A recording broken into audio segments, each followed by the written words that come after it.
Olá, boa noite. Está começando mais uma edição do Jornal da Difusora. Vamos aos destaques de hoje. Taxa de ocupação de leitos de UTI chega a 100% em menos de uma semana em Imperatriz. Na capital maranhense, reabertura do comércio registra grande movimentação na Rua Grande. Para isso, o governo do estado inicia uma força-tarefa e fiscaliza os estabelecimentos comerciais. Aprovado projeto que proíbe suspensão ou cancelamento de planos de saúde durante a pandemia. E ainda, artistas maranhenses se reinventam durante a pandemia e apostam em palcos digitais. O Jornal da Difusora já está no ar.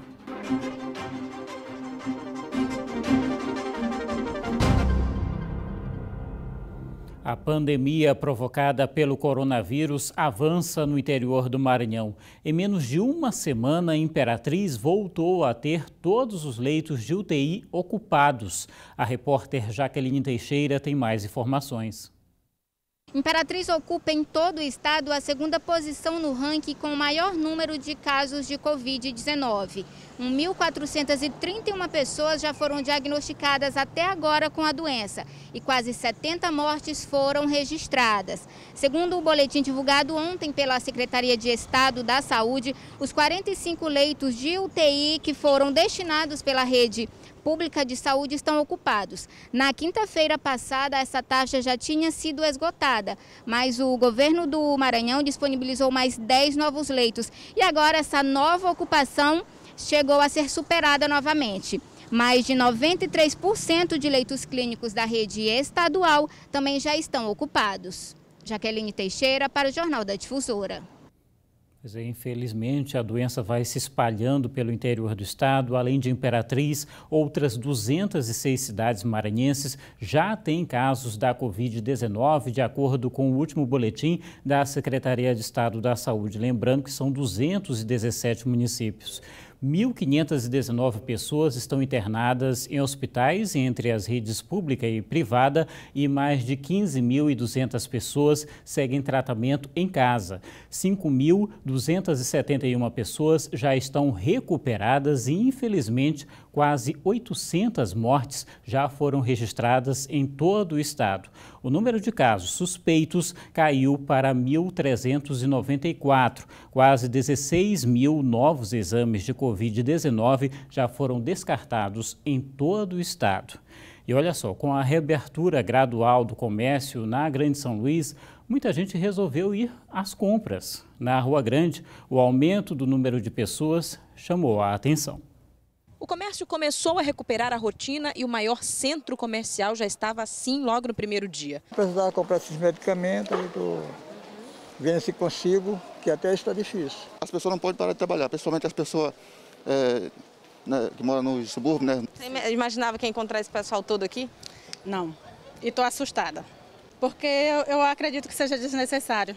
A loja do Eduardo estava fechada há mais de 2 meses. Hoje ele veio organizar o estabelecimento para reabrir a partir da próxima segunda-feira, já que o perfil do local ainda não se enquadra nas exigências do decreto estadual. Está com a equipe aqui limpando, fazendo higienização, se adequando às normas de segurança, para nós podermos abrir com segurança e tentar voltar aos poucos à normalidade que se precisa voltar, né? De acordo com o governo, apenas as lojas de pequeno porte, que são familiares, estão autorizadas a abrirem as portas esta semana. O comércio vai abrir por setores a partir da semana que vem. Nós vamos fazer esse protocolo de retomada progressiva, mas não tenha dúvida de que se houver alguma mudança de tendência nos números que nós estamos observando na ilha de São Luís, seguramente nós, como disse, podemos dar passos atrás, no sentido de tornar as normas mais rígidas novamente. Eu acredito que isto não ocorrerá, desde que todos observem as normas sanitárias. O problema, portanto, não é abrir ou não abrir, é como abrir. Nós vamos fazer uma abertura lenta e insistimos muito fortemente para que todo mundo cumpra as normas sanitárias. A medida beneficia principalmente o comércio de bairro, que concentra a maior parte desses estabelecimentos, mas não exclui outras medidas que já vinham sendo adotadas, como a higienização e o distanciamento social. Vir para esses comércios, por exemplo, só de máscaras. Atenção redobrada também dentro das lojas. A entrada continua limitada e os procedimentos de limpeza para clientes e funcionários ainda mais rígidos.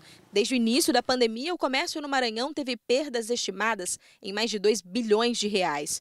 Apesar de se recuperar dessa crise ser um dos maiores desafios a partir daqui, é preciso calma, já que a Covid-19 ainda não está controlada no estado.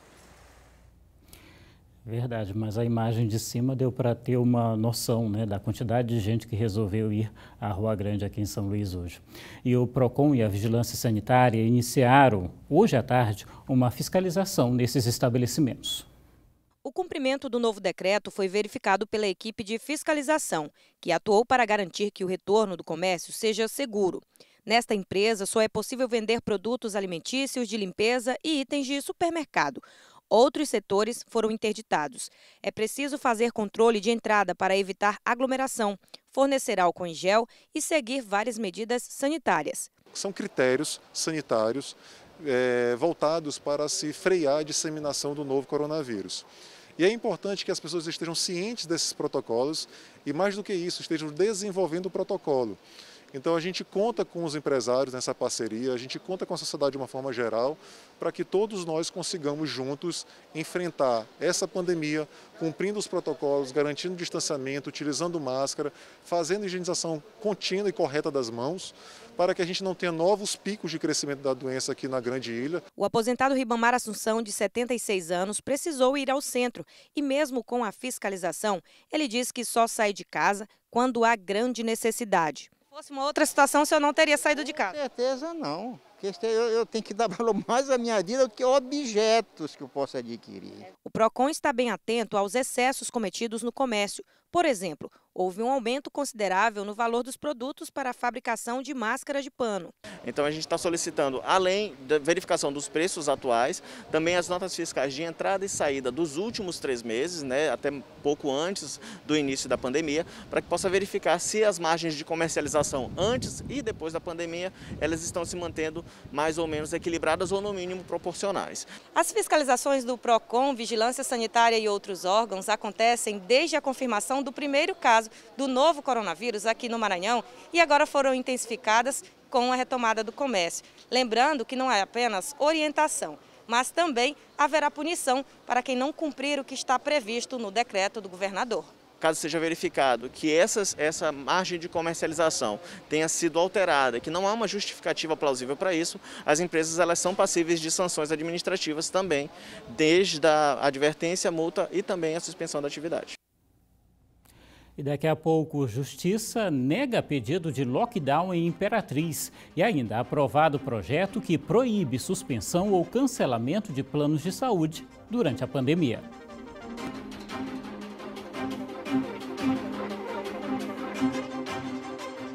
De volta com o Jornal da Difusora e em mais uma sessão remota por videoconferência, deputados estaduais aprovaram hoje novas ações de combate à pandemia de Covid-19. O primeiro projeto a ser votado foi a disponibilização de uma área específica para a construção de moradias para aquelas pessoas que vivem em palafitas, na capital São Luís. O projeto foi aprovado por 35 votos a favor. Vai permitir que o governo faça a regularização de uma área que está sendo utilizada, será utilizada, melhor dizendo, para a implantação de um programa de unidades habitacionais para reduzir a quantidade de pessoas que estão em submoradias hoje, dando preferência às pessoas que moram nas palafitas que ainda existem em São Luís. Outro projeto aprovado foi relacionado à contratação de 106 médicos para trabalharem no Maranhão. Por todas as razões, eu julgo importantíssimo esse projeto, nesta hora em que se efetive esses profissionais permanentemente após a pandemia. Nós temos um déficit hoje de médicos, diante de nós temos um bom número de profissionais já infectados. Então, eu deixo aqui o meu voto de forma favorável. Parabenizo também o governo e o secretário de Saúde, Carlos Lula, pela iniciativa pertinente nesse momento. Há um dimensionamento inadequado nesse momento e é uma oportunidade interessante de, no meio desta crise, nós tomarmos essas ações para fazer uma estruturação do sistema de saúde. Parlamentares que se encontram no interior do estado fizeram questão de ressaltar a situação nas regiões maranhenses. Eu estou aqui em Bacabal há praticamente 15 dias, junto com o prefeito Edivan, na luta de montar uma estrutura de um hospital em campanha, em função do número de aumento de casos do coronavírus aqui em Bacabal, né? É uma luta contínua, deveremos entregar esse hospital agora, essa semana. Por proposição do deputado Marco Aurélio, os deputados votaram a proibição na suspensão ou cancelamento dos serviços dos planos de saúde por inadimplência dos usuários. A medida prevalece enquanto estiverem em vigor as ações de combate à Covid-19. Após o fim das restrições, as operadoras deverão possibilitar o parcelamento do débito aos usuários, sem cobrança de juros e multa. Ainda na sessão desta segunda-feira, foram apreciados decretos de reconhecimento do estado de calamidade pública em mais 20 municípios maranhenses. Pois é, em Imperatriz, a Justiça negou o pedido para que fosse decretado lockdown na cidade. A medida foi solicitada pela Defensoria Pública Estadual, que recorreu da decisão. O juiz Joaquim Filho negou o pedido da Defensoria Pública do Maranhão, que protocolou uma ação civil pública na vara da Fazenda Pública da comarca de Imperatriz para determinar o lockdown, o bloqueio total na cidade, tornando mais rigorosas as normas já impostas para evitar a disseminação do novo coronavírus. A decisão foi divulgada no dia 17 de maio. Nela, o juiz afirmou que não existiam no processo os requisitos legais para o atendimento do pedido da Defensoria. Tanto aqui na esfera da Justiça Local Imperatriz, quanto a Justiça Estadual através da Desembargadoria, entendeu que a medida do lockdown ela não se fazia necessária aqui para nossa Imperatriz e nossa região. Mas a Defensoria recorreu a essa decisão no último dia 18. Os defensores alegam que mesmo com a ampliação dos leitos, a capacidade não vai ser suficiente devido ao crescente número de casos confirmados da Covid-19 em Imperatriz. O órgão explica ainda que o abastecimento da cidade não seria prejudicado, pois os transportes de cargas iriam funcionar normalmente. Com isso, devido à última decisão, em Imperatriz continua vigente a abertura parcial do comércio, obedecendo às normas sanitárias de precaução ao novo coronavírus e com fiscalização ostensiva. De acordo com o secretário municipal de governo, Eduardo Soares, a decisão se dá com base na diferença de realidade entre Imperatriz e a capital. E o Ministério Público também interveio. Mesmo depois de decisões judiciais, numa escala estadual, numa escala federal, contra essa medida, o Ministério Público ainda fez a recomendação agora ao governador para que o governador tomasse medidas mais restritivas em Imperatriz, inclusive até o lockdown. Imperatriz sem lockdown, agora, no último boletim vigente, a nossa taxa de letalidade é equivalente ou até menor do que de São Luís. A Justiça Federal também negou o pedido para que a União fiscalizasse as verbas repassadas ao município para o combate à pandemia. O Jornal da Difusora faz um rápido intervalo e daqui a pouco artistas maranhenses se reinventam durante a pandemia e apostam em palcos digitais.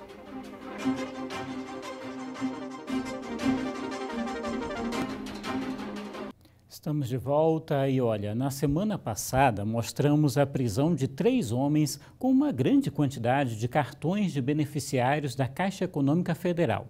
Eles estavam realizando saques do auxílio emergencial. Moradores de Cedral se manifestaram em defesa de um deles. A prisão teria sido mal entendido. Populares se reuniram em favor do morador do povoado de Pericaua, em Cedral, preso com uma grande quantidade de cartões na semana passada em São Luís.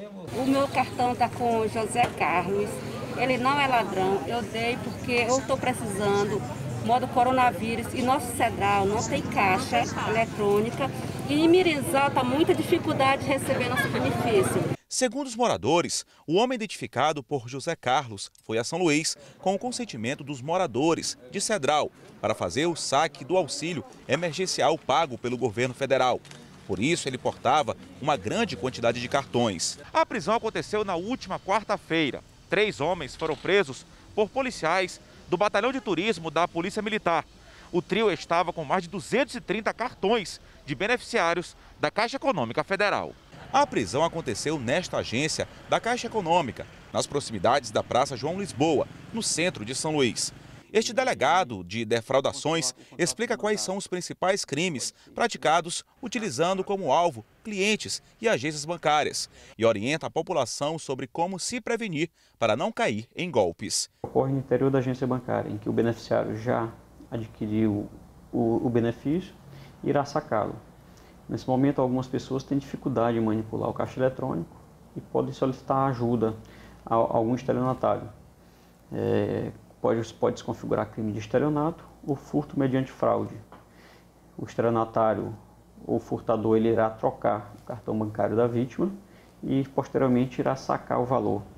O ideal é sempre levar algum parente, se você não souber manipular o caixa eletrônico e, claro, respeitando as regras de distanciamento social e de aglomerações. Diante de tantos golpes por aí, a situação acabou chamando a atenção da polícia. E o advogado que representa os suspeitos presos com os cartões informou que ocorreu um mal-entendido, porque todos os cartões apreendidos foram entregues de forma deliberada e consentida pelos beneficiários, que são moradores de Cedral e que, inclusive, já produziram declarações escritas e em vídeos confirmando esta versão, como foi visto agora na reportagem. Bom, shows cancelados, projetos interrompidos e viagens desmarcadas são alguns problemas vividos por artistas de todo o país durante essa pandemia. Como a maioria deles vive dessa atividade artística para se manter financeiramente, inclusive, a preocupação passou a fazer parte do dia a dia de cada um. Há mais de 10 anos, esta casa de shows tinha por semana 4 dias exclusivos de festas e atrações musicais. Agora, a única cena é esta: palco vazio, ninguém cantando e muito menos ninguém dançando aqui na pista de dança. Fechada desde o início da pandemia, o ambiente não tem nenhuma previsão de quando vai retornar às atividades. Sem previsão de volta, as redes sociais viraram palco, mas há artistas que estão indo, além de só cantar para o seu público nas lives. Faz bate-papos, brinca e se diverte, cada um a seu jeito. Ele se mantém perto dos fãs. Natural do Piauí, o loirinho dos teclados tem 7 CDs gravados e 1 DVD. Nessa época de pandemia, nós temos que não pode parar, né? Temos que fazer nosso trabalho. Já estou terminando agora meu novo CD de piseiro, né? E estamos trabalhando para quando terminar a pandemia, nós chegar com gás, com força total. O maranhense Erasmo de Bel, além de cantar, prepara novas versões para suas canções. Em meio ao caos, o show não pode parar e artistas se reinventam durante a pandemia de coronavírus. Estou agora nesse nicho de mercado novo, que é essa coisa das lives, e estou me cercando de informação e de alguns aparatos tecnológicos para fazer isso da melhor forma possível. Ainda estou engatinhando. É assim que tenho me virado nesses tempos de pandemia. É isso, tem que se reinventar nesse momento, não tem jeito não. As reportagens dessa edição você pode rever no portal MA10 e para acessar você já sabe, basta acionar a câmera do seu celular e apontar para o QR Code que aparece aqui na sua tela. A gente encerra o Jornal da Difusora com imagens ao vivo da Avenida dos Holandeses, na região da Ponta da Areia, aqui em São Luís. Uma ótima noite para você e até amanhã.